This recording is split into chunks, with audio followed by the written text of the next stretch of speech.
Coming up, former New York Times reporter Ralph Blumenthal joins me on the show to talk about his latest book, The Believer: Alien Encounters, Hard Science, and the Passion of John Mack, where Ralph documents Dr. John Mack's courageous research into the alien abduction phenomena and to his contribution to the earth-shattering December 2017 New York Times story that the DoD was studying UFOs under the name of the Advanced Aerospace Threat Identification Program on this episode of Passion for the Paranormal. Ralph Blumenthal. Ralph is an award-winning reporter for the New York Times from 1964 to 2009 and has written 7 books on organized crime and cultural history. He led the Times Metro team that won the Pulitzer Prize Award for the groundbreaking news coverage of the 1993 World Trade Center bombing. Ralph's latest book is The Believer: Alien Encounters, Hard Science, and the Passion of John Mack, where he documents Dr. John Mack's research into the alien abduction phenomena. He was also a news contributor along with Leslie Kean on the earth-shattering December 2017 article revealing that the Pentagon was secretly studying UFOs under the Advanced Aerospace Threat Identification Program, and that FA-18 pilots flying from the USS Nimitz had encountered UFOs off the coast of San Diego back in 2004. Ralph, you are quite an accomplished reporter and author, and it's quite an honor to have you on the show tonight. Thank you, Corey. It's a pleasure to be here. Yeah, it's really great to have you. I was quite intrigued by the December 2017 article that came out. I know you were a big part of, contributing to that. Hopefully, we'll touch on that down the road a little bit as we're talking here. But maybe if you can take us back to ultimately what led you to decide to write about the great work of Dr. John Mack, particularly his work on the and his research on the alien abduction phenomena. Sure. It was not my regular fare at the New York Times. I was covering the mafia, corruption, cops, Nazi war criminals, all things you're really well grounded on this earth. In 2004, I was in Texas, the Southwest correspondent for the New York Times, and I picked up a used copy of a book which turned out to be Passport to the Cosmos, John Mack's second book. And I knew nothing about Mack. It just looked interesting, and I'm reading that here's a Harvard psychiatrist talking about researching the alien abduction phenomenon, and it struck me as absolutely mind-blowing that a Harvard psychiatrist would deal with a subject like this. And I thought, boy, I got to give this guy a call, and maybe he'll make an interview, be a good story. I was very naive. I had no idea how famous he already was. He'd been on Oprah. He'd written a Pulitzer Prize-winning book himself on Lawrence of Arabia. He was a esteemed member of the Harvard establishment, but I'd never heard of him. So I thought I'd give him a call, make a good interview, and then I pick up a paper a few days later, and he's been run over in London. He was killed by a drunk driver, looking the wrong way down a London street, the way Americans do. It was not a hit. It was not an assassination, which was a lot of people's first thought. Conspiracy, but it was not. I ended up looking at all the police reports. I couldn't interview him, obviously, but I was still interested in his story. I contacted the family, and after a period of grieving, they agreed to furnish me access to his records, his journals, all his archives, and that's what got me started. It was an amazing journey through his life and research. Yeah, he's he is very well noted within the the UFO community. I know it's been since 2004 that he passed. How important? Maybe I should word it this way. What do you think the biggest contribution was he had to studying the alien abduction phenomena? Well, I think his eminence at Harvard. He was a pillar of the establishment. He was a towering intellect, and very charismatic guy, by the way. Tall and good-looking, and cobalt blue eyes, and very well spoken. a scholar and a real leader in his field of psychiatry. He'd written books on nightmares and a lot of other subjects. So the fact that he was dealing with this subject legitimized it in a way. He took a lot of heat for it, and we can talk about that. Heat from Harvard and subjected to an investigation, but he was very courageous, and I think he pointed the way for a lot of other people. Yeah, that's one of the things that I did want to touch on is, he was at Harvard. He was the head of psychiatry at Harvard, and that's a pretty prestigious position, prestigious school. How much criticism and how much backlash did he really get over deciding to delve into this topic?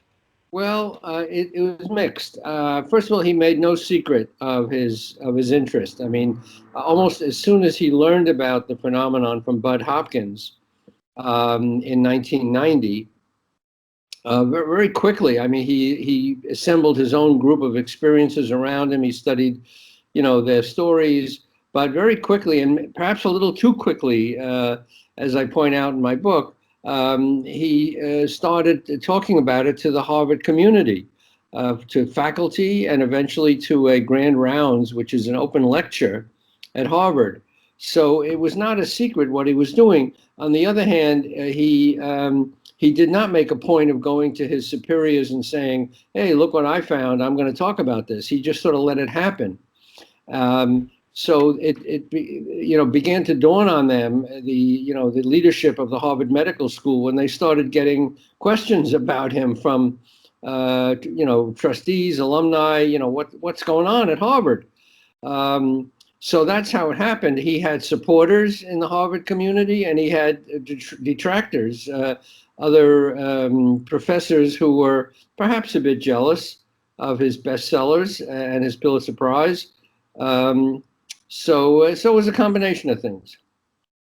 Yeah, I'm sharing the screen here. I'll just throw up an image there of Dr. John Mack. Notice the sign, Curry, subvert the dominant paradigm. He had a good sense of humor, and he was a kind of a rebel, as we can talk about. So somehow, I know the guy who took that picture, Stuart Conway, who was very helpful to me in my book and gave me some pictures. But I love that picture because he's looking kind of pensive and a little bit, sly, a little bit calculating, a little bit smug. A lot of things you can read into that expression. And there's that sign, subvert the dominant paradigm. Yeah, and I guess the other thing I wanted to ask, so did you cover any stories on him subsequent to his death? Were any stories covered on him, or were you involved in any stories on him? I was not, and the Times is not known for its coverage of the UFO community. Let's put it that way. It has, our stories in 2017 were kind of a breakthrough. The Times has covered stories from time to time, but I think it's taken a pretty conservative view of the subject, which is to say, not much coverage, and the coverage that it did do in years past was pretty, critical, negative almost. But I did not do anything with John Mack after he died. I was devoted by that time to the book. Yeah, and that's one of the things I was going to say as well, is just, the UFO, I guess the new buzzword people like to say is UAP. I guess there's a lot of baggage a lot of people fill with the term UFO. And I think that's kind of why Luis Elizondo and the TTSA team decided to go with that term. The Pentagon has had a long and storied history, not always a pleasant one, of dealing or not dealing with the UFO situation. So, after we wrote our story our first story in 2017, the term of art changed from UFO to UAP, maybe because UFO was tainted with by popular culture, much as, flying saucers. Well, that term has gone out of, existence because UFO is much more accurate since they are unidentified. Right. And we know now that they exist. That physically they've been tracked on radar. You're from the Air Force.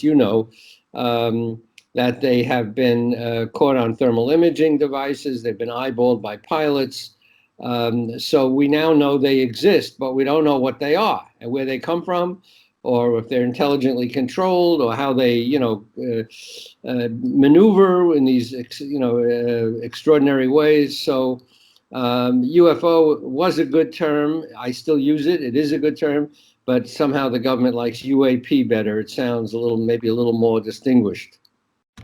Yeah, and I guess I can understand the concern about the baggage associated with the UFO term. I still like to use the term UFO myself. So it sounds like John Mack had a lot of pull and a lot of influence, and he was able to convince some people that there was something to this phenomenon. Is that fair to say? Yeah, absolutely. And he went at it the subtitle of my book, it's called The Believer, but the subtitle is Alien Encounters, Hard Science, and the Passion of John Mack. So I do want to nod to science here because, the fact that these encounters, while they are not proven scientifically, there is some evidence, to support them. And this is what John Mack was able to deal with. He summoned a lot of the research, to back up his conclusion that something actually happened to these people. It was not imagined. They were not insane. They were not deluded. They were not publicity seekers.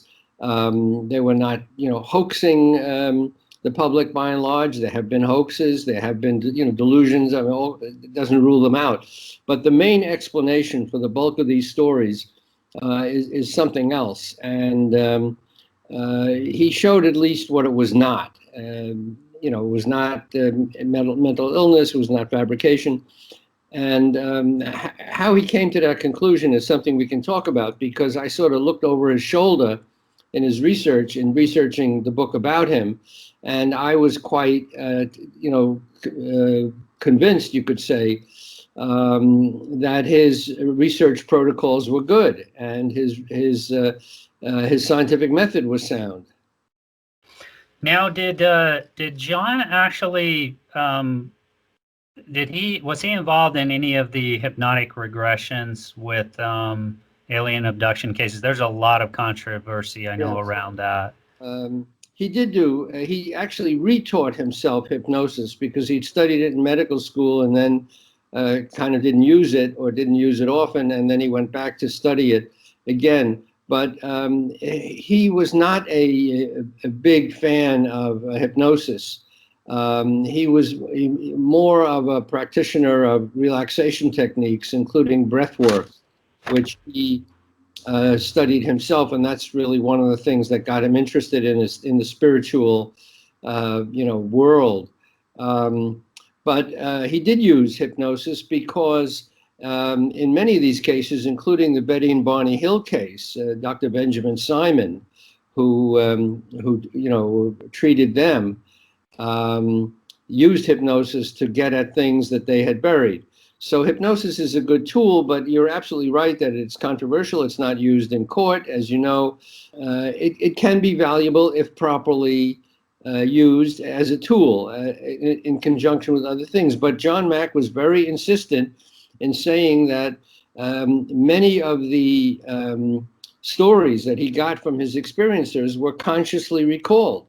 So it's not just that, they didn't remember anything and only under hypnosis would it come back. They remembered quite a bit, but there was also an amnesia effect to these experiences that many of the experiencers talk about. Their memories are just wiped somehow. And they needed techniques like hypnosis to get at those memories. So, and I'm sure you cover this in the book, but what were some of the big trends that John Mack discovered through his research on alien abductions? What were some of the really big ones that he captured or noted? Well, the first thing he noted was that the stories were kind of consistent, that the people he was talking to, they covered a great cross-section, men, women, old, young, professionals, non-professionals from different parts of the country and even different parts of the world.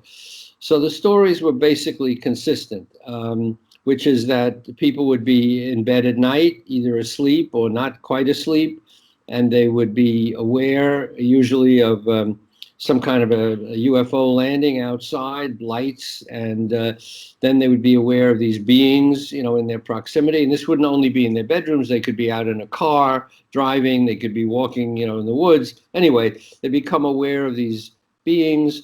They are passed through walls or closed windows to some kind of a ship, a craft.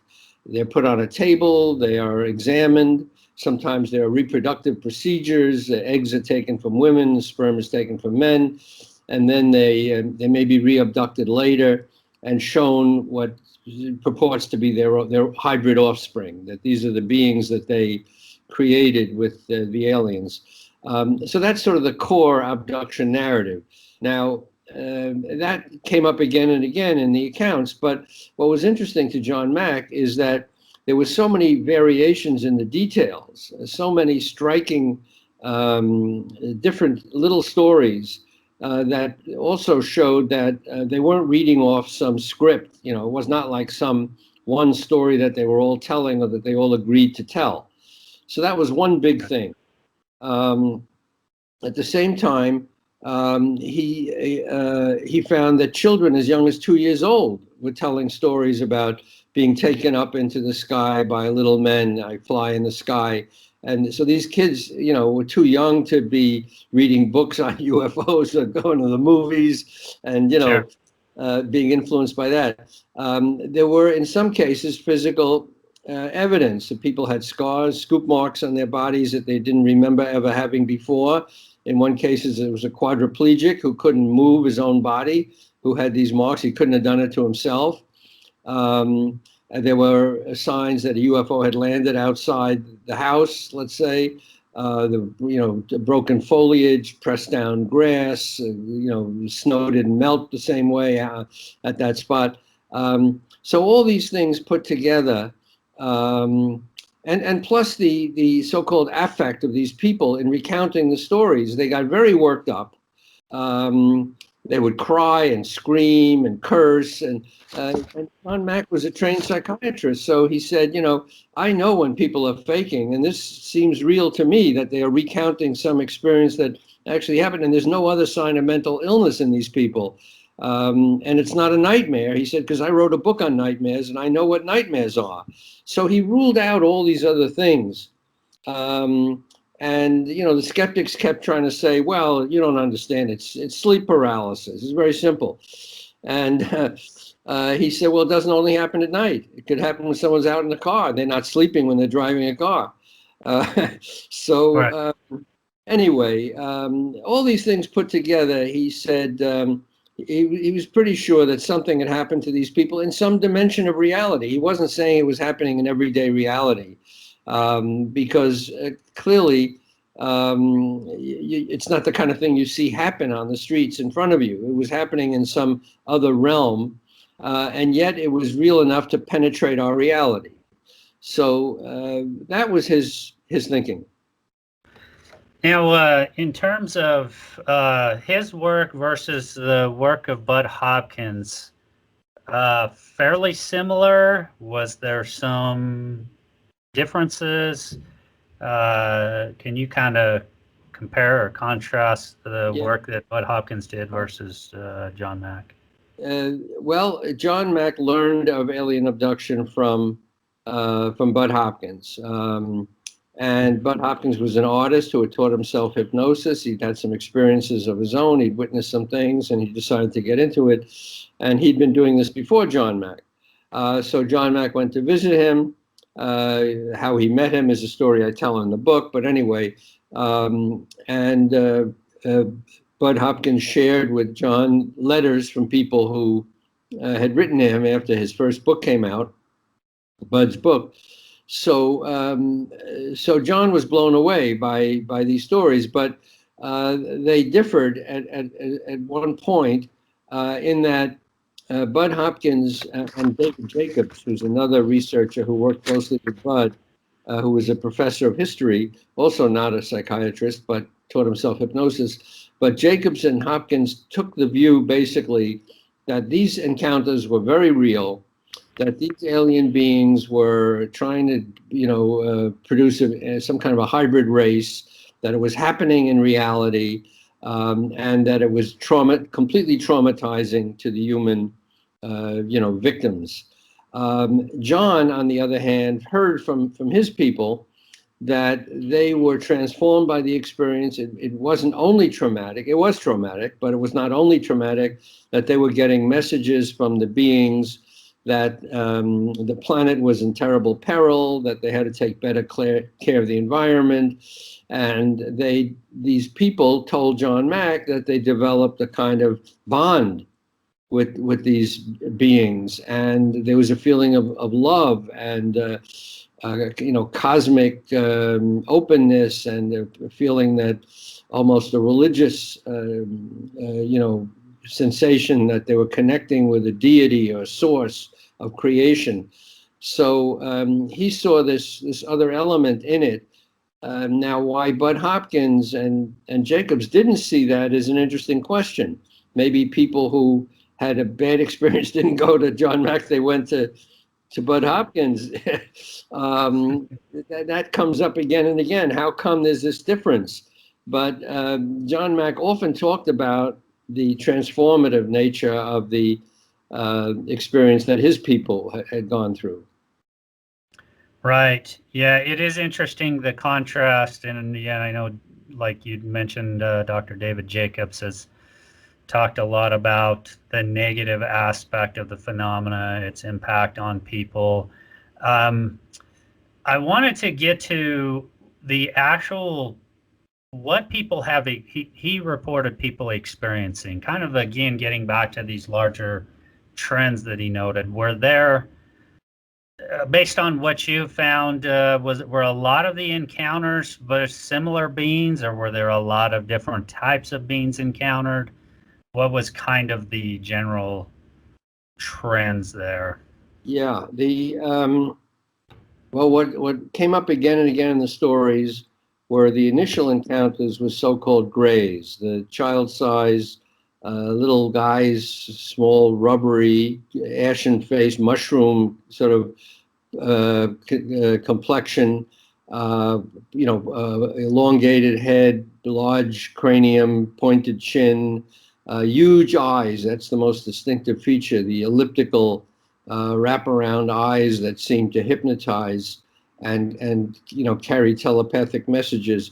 So those were the so-called grays, who sometimes moved in a kind of robotic way, making some people think that they might not be living beings at all. They might be some kind of robots. Then in the ships, people remember taller figures, so-called doctor figures, who seemed to supervise, more humanoid than the grays. And then there were all these other races of alien beings that seemed to come up in some accounts, not all. This is the differences I was talking about. Insectoid beings like giant grasshoppers, reptilians, reptiles, alligators, maybe different alien races in different forms. The more you get into this, the crazier it is. I mean, that's the thing about it. It's nothing that comports with our reality. And yet the stories told by the people are very compelling. And as I said, there was nothing that John Mack could see that they were making these up for any reason. They were not looking for publicity. These are very shy people who were terrified of what they thought had happened to them. They weren't looking to cash in any way. On the contrary, they were trying to forget it. Sure. So, and yet these are the stories people told. I mean, one story is wilder than the next. Right. Now, did John talk about any of his experiencers talking about any sort of implants? That's another one that comes up sometimes in abduction cases. Did he talk about that, or did that come up in his research? Yeah, that came up very often, that people felt that they got an implant inserted in their nose, for example, their nostril, that actually pushed through the cartilage, and they heard a crunch, and they thought they felt or saw, or or became aware of some kind of a BB-like device being implanted in their head or their ear, or other parts of the body. And those stories were very common. The problem is, when these implants were later sneezed out, these so-called implants, or recovered, in surgery by a physician, they could never be conclusively traced to, off-planet sourcing. I mean, in one famous case I talk about in the book, a man felt he had gotten an implant during an abduction, and then it ended up years later protruding through his skin, and it was removed and analyzed at MIT. And the atomic scientist, who was very interested in the whole story, had it analyzed, and was told after the lab results came in that it was a biological material produced in the man's own body. There was nothing about it that seemed it was not a product that could not have been produced on Earth. So either the aliens are so clever that they make things that pass for biological material, or something happens. Proof is very elusive in all these cases. That's really one of the distinguishing characteristics, that whenever something emerges that seems to be solid proof, like like an implant, or like some material supposedly from crafts that may or may not have been obtained by the government, it's not so far has not been proven conclusively to be off-world material. So that's the problem. These implants, the stories are legion. People remember distinctly, getting these implants, if that's what they got. But once they're recovered, the evidence seems to vanish. Yeah, it's interesting. I kind of followed the work of, I believe it was Dr. Roger Lear, who has now passed, who kind of devoted a lot of work to some of these implants, studying them. Yeah, I haven't seen anything conclusive. I have seen some that suggest that studies, that they weren't able to determine actually the source of the material on some of these that were recovered. It is an interesting one. I want to get to this concept of missing time. That seems to be another common one with alien abduction cases, and is that something that John had talked about in his research? Yeah, actually, Bud Hopkins was the expert on that. He actually identified the phenomenon the first time. Actually, I should say it came up earlier in the Betty and Barney Hill case in their adventure, we call it that, happened in 1961, but they didn't talk about it till 4 or 5 years later. So it came out, let's say, in the mid-60s. And missing time really is when people are driving in their car or going anywhere, or even in their bedrooms, and have some kind of an encounter, or aware of an encounter with alien beings, and then lose track of time, or pass out. And then when they wake up or recover, they're someplace that they didn't remember going to, and it's 3 hours later, let's say. And then in hypnosis, they then recover, or appear to recover, what happened in those missing hours that they were taken aboard a ship or whatever. So I talk about that in my book. There was a woman who was sleeping at home with her husband, and they became aware of some visitation, and she went up to check the kids upstairs, and she came down and she noticed that a half hour had passed. And she had just gone up for a few minutes, and she didn't know and in that missing time, she said her husband told her alien beings came, females, and he'd had sex with them in that time. And so that's an example of this missing time that Bud Hopkins later developed as a theory, as a sort of a benchmark of this phenomenon, that this happens. Time is distorted, let's put it that way, in these accounts, and Sure. Something happens in the time that people can't account for, and that is then filled in later through hypnosis. Now, John Mack picked up on this afterwards in the accounts he got from people. So, as you say, you're absolutely right. It is a feature of these accounts, but it's just another of the many mysteries, and it seems to have to do with the mystery of time, how time can be manipulated. Just one of the many, mysterious aspects of the whole alien experience. Yeah. Another interesting thing that I've had other people on the show. Preston Dennett's researched this. He's researched a lot of different cases. Terry Lovelace been on the show. He's an experiencer. And some of the stuff that we've already talked about are similarities of things he experienced. One of the other things, and I'm wondering with the work of Dr. John Mack, anything about talking about, there's kind of this notion or this concept of screen memories, especially with children. Perhaps these beings are trying to, maybe make themselves not look as perhaps scary, a little bit more presentable, perhaps. And I'm just wondering, it seems to be kind of a trend too with the child abduction cases, whether John had talked anything about that. Yeah, that comes up quite often, particularly animals taking the part of aliens. People often told stories when they, talked to John Mack and Bud and others, that they were like driving in a car and they became aware of an owl flying in the window, let's say, and there was an owl in the car. And then when they were regressed hypnotically or, relaxed enough to go over the experience, they realized, well, maybe it wasn't an owl. It was actually some kind of a being, a little gray being or something like that.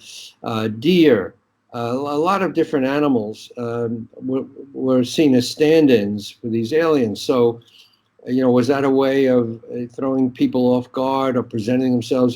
This brings up the whole question of the Native American, the shapeshifters. The Navajo had a whole, religious belief that being witches were able to transform themselves into different creatures. Animals shift between animal, forms and human forms. Right. When you look into the folklore, your folklore is replete with these stories of animals taking the guise of humans and vice versa. So, screen memories is absolutely right, that people saw these things because they can be obviously terrifying if the way people describe them, looking, especially, the reptilians and insectoids or so. And some of the accounts, have the experiences saying, I couldn't even look at it. It was so upsetting, So that is a feature. Interesting. Yeah. The other thing that I wanted to talk about, I want to kind of get back to, because we talked about this a little bit earlier, was kind of the scrutiny that was put on Dr. John Mack. I know there was an investigation into his research into this. Where did that go? And how did that, I guess, affect the work that he was doing on this? Well, it was a big traumatic episode in his life, that's for sure. And I talk about that at some length in my book. Now, Harvard never came out with a public report. The investigation they did of him was always secret. It was meant to be secret, perhaps as a personnel investigation to protect his reputation. Bits of it leaked out. There were accounts in the paper. But the whole story of the investigation, I think I have exclusively in my book because I pieced it together from his legal, papers, from his defense, from the draft reports that Harvard put out that they never made public, from emails and John's own notes. So anyway, what happened is after he began John Mack began talking more and more about his research. And as I said, he didn't really make any great secret of it, but he didn't announce it to Harvard. He just went on with his talks and lectures and appearances. But eventually, there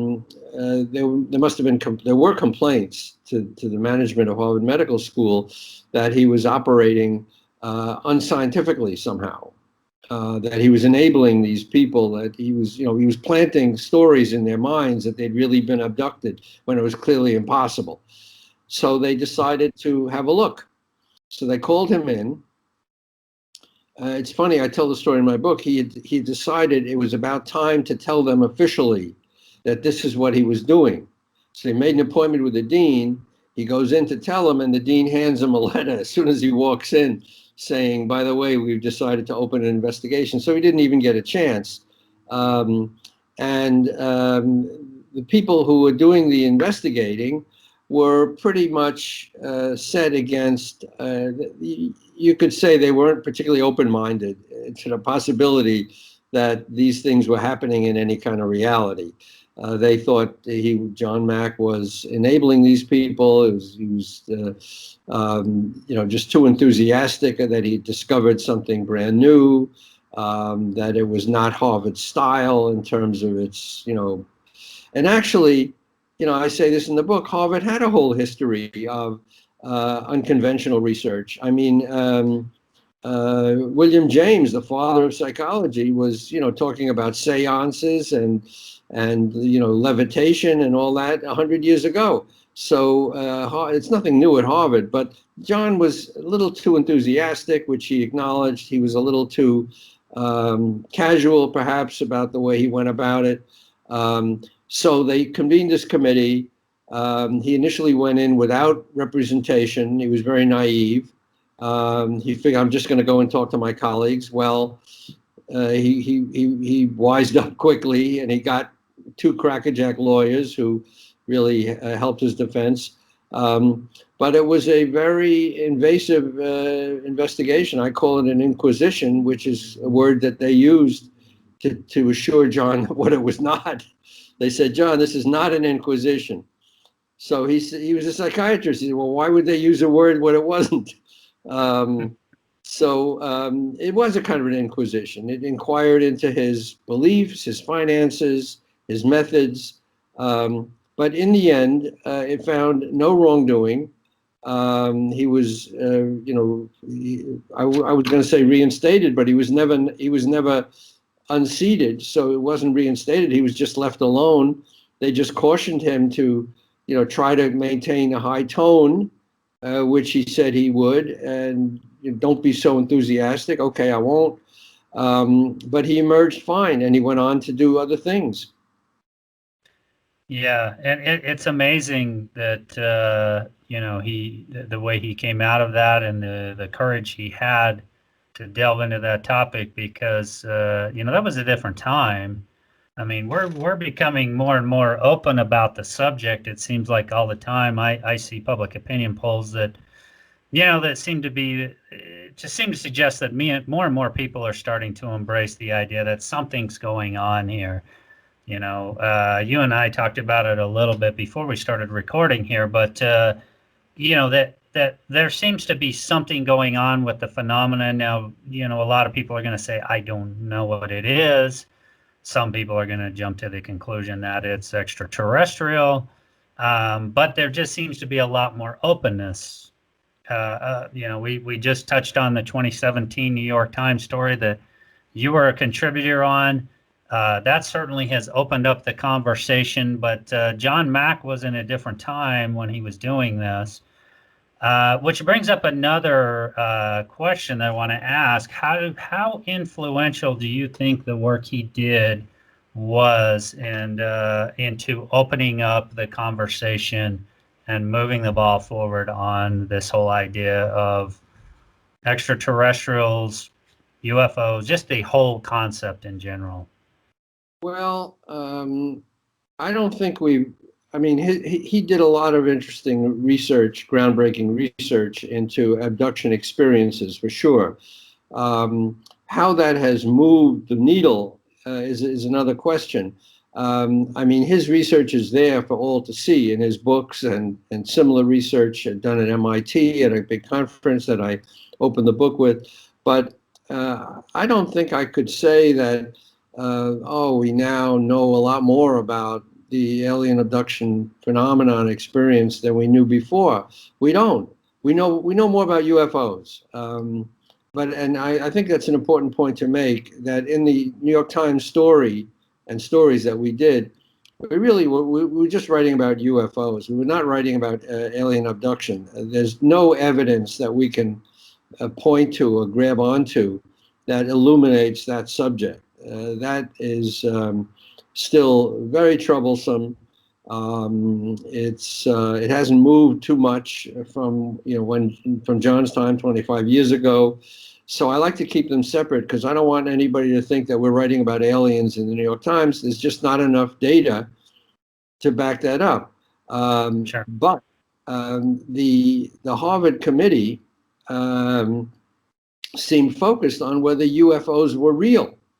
Now that shows how far we've come, because now we can say pretty much without contradiction, yeah, they're real, because they've been caught on radar and thermal imaging devices, and Navy pilots, the highest trained observers we have in this country, have all documented that. So in that sense, we've moved further, but not with alien abduction, I have to say. All right. Well, that's Ralph. That's a good segue. I want to talk about the December 2017 New York Times story that broke. Pretty earth-shattering story. I'm still surprised at the fact that some people don't know that story broke to this day. I talk to people that don't know that story broke, and don't know that the Navy and the Department of Defense have had an admission that they still don't know what those craft were that were being tracked. Does that surprise you, the amount of apathy that you see in the public still to this day about the subject? Well, it does surprise me to hear that. I think that, I think this is a case where the public has been ahead of the government all along. And the public knew about UFO sightings at a time when the government's official posture was that they didn't exist, or Blue Book shut down in 1970 because supposedly there was nothing to investigate. It was all explainable and nothing to see here, folks. Just move on. And bomb gas. And the public, people have seen these things in the sky.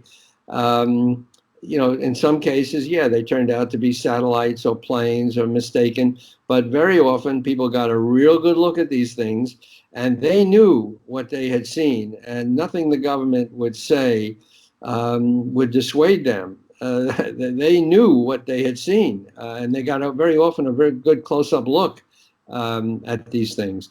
So I think people have been ahead of the government, and I think the government's now catching up, which is a good thing. I think now that the Navy is, for the first time, I guess, since our article, is telling pilots, yeah, report these things. If you have a sighting, sailors, pilots, Navy, Air Force. Navy's really been out front more than the Air Force, but telling people, service people, yeah, we want to hear your accounts. We're trying to figure out what they are. And remember, it's not so long ago they were saying the opposite, like, do not tell us. We don't want to know, or we're going to send you to the psychiatrist. It's a career-ending thing. You know, you were in the Air Force. Right. So, yeah, you had the, and his name escapes me, but you had the Japanese airline pilot in 1986 who had the sighting over Alaska, somewhere near Alaska, and he was basically sidelined. And you had other cases like that where, pilots had nowhere to go. I mean, they were quiet about it. Maybe if they knew about the UFO reporting center, they might anonymously report it. But they're not going to come out in the public and talk about these back in the day, where that seems to have opened up now too. I've been following the Unidentified show with Louis Elizondo on history. Now they've gotten airline pilots on the show to testify. They've had FAA. I think they had an FAA guy on there. It just seems to be how much, I guess where I'm going with this is, how much do you see that this 2017 revelation has opened up the conversation now?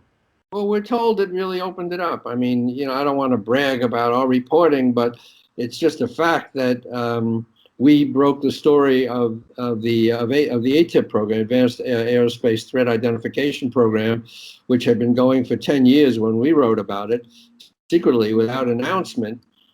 Senator Harry Reid, Majority Leader, got $22 million to fund this program to investigate UFOs in the Pentagon, and Lou was the head of it for a long time.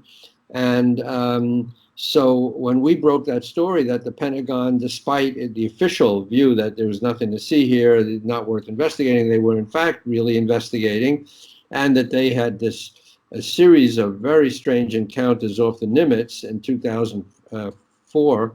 And then there were subsequent ones we wrote about with the carrier Theodore Roosevelt off the East Coast in 2015. So I think that did really open it up. And as I said, the public has been ahead of the government in this, in terms of, we can handle the information. The government always was afraid that if we tell the truth, the public can't handle it. It'll be too traumatic. They'll be too upset. And people saying, try us, we know what's going on. I mean, we see these things. It's not that upsetting. We believe that there's visitations from somewhere. These things are coming from somewhere. So I think that's healthy. So I think we did open it up. And the fact that it was the New York Times, a mainstream publication, that broke the story, it made it more credible, and it made it safer for other publications to wade into this, and it diminished the ridicule factor. It used to be that if you even said the word UFO, people would, start humming, scary music behind you. And, they would make the little circle motions with their finger or by your head. Start making the X-Files, the sound of the X-Files music. Not so much true anymore. It's become accepted, and what we don't know is what these things are. I mean, and they are operating underwater too, because the Navy accounts show these things coming in and out of the water. So what's that about? But I think there's a new spirit of trying to at least make public more of what the government is never going to say everything, because there is a defense aspect to this. We don't want adversaries to get this information. How much we know about the propulsion systems, and how they cloak themselves so they're invisible or visible. Whatever we're able to find out, we don't want that information to spread around at this dangerous time of history. So you could say there's a legitimate interest the government has in keeping some of this information confidential, but a lot of it people deserve to know about. Yeah, I've kind of quietly followed the UFO issue for well over 20 years. I think one of the things, so this is kind of a double-edged sword to me. I like that the conversation is opened up, And that now, the military has even come out, DOD has come out and said, yeah, we can't identify these things. I think TTSA has been a positive thing and has also moved the ball forward on the conversation. But yet I go back and say, we've had whistleblowers, we've had witnesses come forward. We've had people come forward in the past. We've had people like Captain Robert Salas that said they flew over our nuke sites and shut them down, and it never got any traction. And so what was it about this story that was different that really made the mainstream media grab a hold of it and said, yeah, we're going to go with this? Well, timing has a lot to do with it. I don't want to say that we said something that no one else had ever said before. That wouldn't be true. But sometimes if you're in the right place at the right time in history, you just catch the wave, at the right time. So I think that had something to do with it, that it was just a time when, for various reasons, things were beginning to open up. It's mysterious, it just happened to catch the popular imagination at the right point. It was a mainstream newspaper like the Times, a subject that was of compelling interest. The zeitgeist, you could call it, something mysterious, something synchronistic that suddenly happened that came around at the right time. Maybe 5 years earlier, the story wouldn't have had the same impact. So I think that's a factor. I think it's kind of mysterious why it happened to be at the right time, but it did, and it did have an effect. And of course, the other reporting that followed and other respectable publications. So it wasn't just confined to the National Enquirer anymore, the comic books, but the fantasy, novels. But clearly, there was a lot of reporting all along. I mean, Hastings, Hastings had the books about the nuclear sites and the missile sites being Robert Hastings, yes, deactivated by these, UFOs, and so that's striking stuff. He documented it very well. So there were plenty of very good reports all along that contributed. So it was a cumulative effect. Let's put it that way. Yeah, and you also seem to have, for this story, you also seem to have so many credible witnesses. You had Commander David Fravor. You had, ultimately Kevin Day, who was, radar operator on the Princeton, came out, spoke out. You had Louis Elizondo. You had Chris Mellon. So how much do you think those personalities played a part in getting this story released and moving the ball forward here? Well, you really put your finger on something here. I think the fact that we used no unnamed sources, that our sources were named and they were high-level people with good pedigrees, made the story more credible. One of the things you see, and I see it as a reporter in the reporting business, is sloppy reporting, where stories don't give named sources. It's very easy to say an unnamed person said this or that, and it doesn't carry the same credibility. It may still be true, but readers don't give it the same weight. So we really knocked ourselves out to get people on the record. We had other information from people who didn't go on the record, and we basically didn't use it because it would have watered down the story. So we went with people who put their names on the line. People like Dave Fravor, who was certainly a respected, titanic, towering figure, fighter pilot. And when he said what he said, and that he saw that object, under the water, that was a bombshell. And we had his name right in there, and people could go and see that he was a decorated, fighter pilot. So it is important. We worked very hard to get the people on the record to give them enough reason to trust us. Ryan Graves, who talked about things he had seen. And a lot of them were nervous because they didn't know how the military would take it. Some of them were on active duty, some were no longer on active duty, but they were still on reserve, or they had a career to protect. I really think that's very important. People have to work, reporters really need to work hard to get sources on the record because it backs up their reporting. It gives a story extra power, which I think explains some of the impact that our story had. Oh, yeah, absolutely. Where do you kind of see this going? Do you see, I had, I don't know if you know Stephen Bassett. He's been a champion UFO disclosure for many years in DC area. He was on the show a while back. He seems to think that congressional hearings are coming on this issue. Well, there were hearings, yeah. I mean, in the past, that they did some good. I know Steve, and I know he's a big proponent of disclosure. I don't know whether. I think the next thing everyone's waiting for is this UAP task force report. Right, which is due next month, right? Well, it is due next month, 180 days, 6 months after the Defense Authorization Act was passed. But it may well be delayed just because there's so much work to be done. It's very difficult to find all the nooks and crannies in the government where this information is hidden. It's very hard to get out. How much of the report will be public is another question. Some of it may be classified or given in classified form to members of Congress.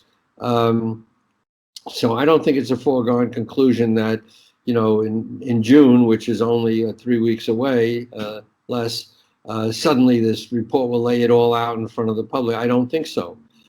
First of all, I don't think it's going to be necessarily on time, and how much will be public is not clear to me. But sooner or later, at least it's on record that the government is required to issue some kind of a report on its activities. The government, meaning the DOD, the Pentagon. So they have to do something in terms of explaining what they've learned about this phenomenon. So I think that will move the ball forward. It remains to be seen how far and how fast. And we know Senator Marco Rubio's made statements, talking about the UAP task force and the report that they owe. That's a positive sign. I'm cautiously optimistic. I always say this. But maybe I'm more of a realist. I think it's possible we could get a report that's very dumbed down. And as you suggested, a lot of it's going to be locked away in classified programs. And it's going to be very generic. Yeah, we've had some unknown cases. We're still researching them. We don't know what they are. I mean, this is the kind of thing I would expect. Yeah. I don't expect anything real earth-shattering, although we may be surprised. But just from me following the issue for so long and how the government's handling it, I think they're going to, they're going to tiptoe on the issue. I think they're going to move slowly. Again, this is all my opinion from following the subject for so long, but I don't expect anything earth-shattering. I don't know, maybe some people are expecting, something real juicy to come out of this. I'm not sure it will. I think from Steve Bassett's point of view, he's thinking congressional hearings are coming, and we may get down the road, we might start getting the conversation opening up where we have people like Robert Salas and other military witnesses in the past who have had, who've come forward and been witnesses, and who knows where this goes. I'm really hoping that's where it's headed. I'm just curious, are you optimistic at this point? Cautiously optimistic. I mean, there were congressional hearings. Gerald Ford, when he was a congressman from Michigan before he was president, he convened a hearing because so much had happened in Michigan. There were other hearings that brought in Roswell because records are missing from Roswell, of course, which remains a major question mark or what happened there. The record of the government has not been great all along. I mean, as we discussed, for reasons they probably wanted to spare the American people the trauma of this information, wrongfully, in my view, spare the American people the facts that could be reasonably disclosed without transgressing national security. And the government has long had a sad record of being straightforward on this question. So that makes me a little less optimistic that they're suddenly going to do a 180 and let everything out. I tell the story in my book of Lawrence Rockefeller, who was grandson of the original John D. and brother of Nelson and David Rockefeller, and Lawrence, as a billionaire, member of the Rockefeller family, was very devoted to anomalous phenomena, as well as conservation issues. And he was a big financial supporter of John Mack. And one of the stories I tell in my book, he and Whitley Strieber were at some conference at Lawrence Rockefeller's ranch in Wyoming with Bill and Hillary Clinton. And Lawrence took the occasion to raise with President Clinton the question of, when is the government going to release more information on UFOs? And as I tell the story in my book, afterwards, Hillary went up to Lawrence Rockefeller and said, "Do not ever raise that question with the president again." And Lawrence said, if there was nothing to it, why would she be so upset? Sure. So the government has obviously, and another thing is, how much do presidents really know? This information is tucked away in all kinds of corners of the government. Special access programs or so with a need to know, and I mean, it gets really dark and deep, and presidents are not, they have other things to worry about. They're not necessarily getting briefed on, all the ins and outs of, UFO sightings. So I think it's a very safe assumption that presidents are not fully briefed, unless there's a need to know for something, are not fully briefed on, the day-to-day accounts and analysis and information that comes in.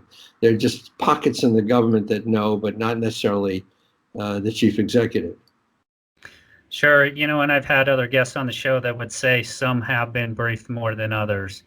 If you look at George H.W. Bush, who was head of the CIA, very well respected by the military, some say that he had been briefed into a lot of stuff. Again, this is all conjecture. I don't know. I mean, it's just stuff you hear through different circles, that he may have been briefed a lot more into it than, say, Bill Clinton, who was a little bit, the military was a little less trusting of him. He did say coming into his presidency that he was going to try and get to the bottom of the issue. They did release the Roswell report, which to me was an absolute sham. When they came out in '97 and the Pentagon released that report saying that, this was, I think they said it was balloon testing. I mean, they were, doing balloon testing in the atmosphere, Right. So some have suggested that there's other presidents. Nixon may have been well read in on the subject. Who knows for sure? But I think, yeah, you're probably right. Some presidents have probably not known a lot about it, and maybe some just are too busy and have too many other issues to deal with. Right. And they don't really want to get, immersed in it. I don't know, but it certainly does. You do wonder whether some presidents have been more briefed on the subject than others. If you ask Larry, yeah, I mean, the hard part is separating the rumor from the facts. I heard the George H.W. Bush story. Again, where would you go to confirm that or to find out? Right. He's dead. The people who would know about it presumably are dead. Maybe his son knows about it. but it's very hard to get those stories confirmed. So that's the problem. You know, what I wanted to say before when I said that the Times story was very well sourced and, you know, backed up with on-the-record stuff. There's a lot of interesting stuff on the internet emerging in, you know, blogs and podcasts like yours, of course, and a lot of good research is being done, but it's very hard to know how thorough, well-sourced a lot of the stuff is, because it's coming out like a fire hose. Right. You know, there's a lot of unnamed sources in it. A lot of people are doing the research and stories who are not trained journalists, you know, with a lot of background in fact-finding. So it's a mixed bag. You just don't know what's reliable, what's not reliable. There's certainly a lot more information out there. Question is, how good is it? Right. But, you know, there's a lot of stories, and that's the problem. And then people expect, you know, me or the Times to match these stories or confirm them, and it's not possible on the record. Sure. Right, and I can imagine from a journalist perspective that's tough to do on a lot of these stories. I wanted to ask one more question. We're getting short on time. Are you surprised that the Navy has come forward on this and the Air Force has not? The military branch I retired from, quite frankly, I'm surprised the Air Force has not been come out more vocally about this as much as the Navy has. Are you surprised by that? I am surprised, and it's not. It's a little counterintuitive. You would think that the Air Force would be the lead agency just because of where it operates. But for some reason, the Navy has taken the lead on this, and it is strange. I'd love to know more about that, and maybe, you know, subsequent reporting can illuminate that a little bit. But, you know, we, of course, are not privy to what goes on, you know, in the secret warrens of the Pentagon. I mean, we know that there's inter-service rivalry. There always has been. Sure. But why, you know, the Air Force has taken noticeably a much more cautious role in this, or it traditionally has, and that the Navy was suddenly leapt ahead to the lead, is an interesting question, and I'd love to know more about that. But it is quite clear that what you said is true. The Air Force has hung back. Yeah, they've been very quiet. It's been quite surprising. You know, ever since Project Blue Book ended, there's really not been much, aside from the 97 Pentagon, release about the Roswell story, or their explanation for it, which most, I don't think, ever accepted. You really haven't heard a lot on the Air Force side about the issue. I've been kind of surprised about that myself. Ralph, it's been a pleasure having you on the show, talking with you. Interesting book. John Mack was, a courageous guy to come forward and to research that in the capacity he was in at Harvard. It still amazes me that he had the courage to do that. I'm guessing that's probably part of the reason why that inspired you to write the book, was his willingness to do that. Great role model in terms of, you know, somebody who went into a taboo area and you know, made it respectable. Absolutely. Well, once again, Ralph, thank you so much for joining me tonight. It's been a pleasure to talk with you and to kind of get your perspective on this 2017 news release and on the work of John Mack. And thank you for the work you've done on that. And have a great night. Thank you. A real pleasure to be with you. Thanks again for the opportunity. All right, thank you, Ralph. One more thing, Ralph. Can you talk about the book? And I'm sorry, I was meaning to do that. Where people can get the book, whether it's Amazon or wherever else. Yeah, thank you for the opportunity. I'll throw up image here of the book. So the book is, it was out of stock at Amazon because we sold out of the first printing. It's kind of a mixed blessing. I was happy that it sold out. I was sorry that copies were not available for a while. Now they're back. It's in stock. Amazon has it. Barnes & Noble has it. Independent bookstores, who I'm very close to and really appreciate their support, they have it. There's a Kindle version for instant gratification, can be ordered immediately. There will be an audio book soon, so it's easy to find. It is everywhere. It's selling very well, I'm happy to say. And so it's easy to get, and I urge people interested in the subject or people who don't think they're interested in the subject to take a look, because I think in the end it's a human story. Quite apart from, UFOs and aliens, it's a story about a guy who was not afraid to, I call him like Joseph Campbell's hero's journey.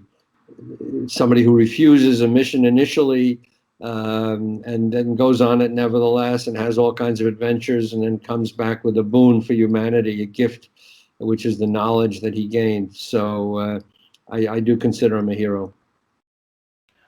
Absolutely.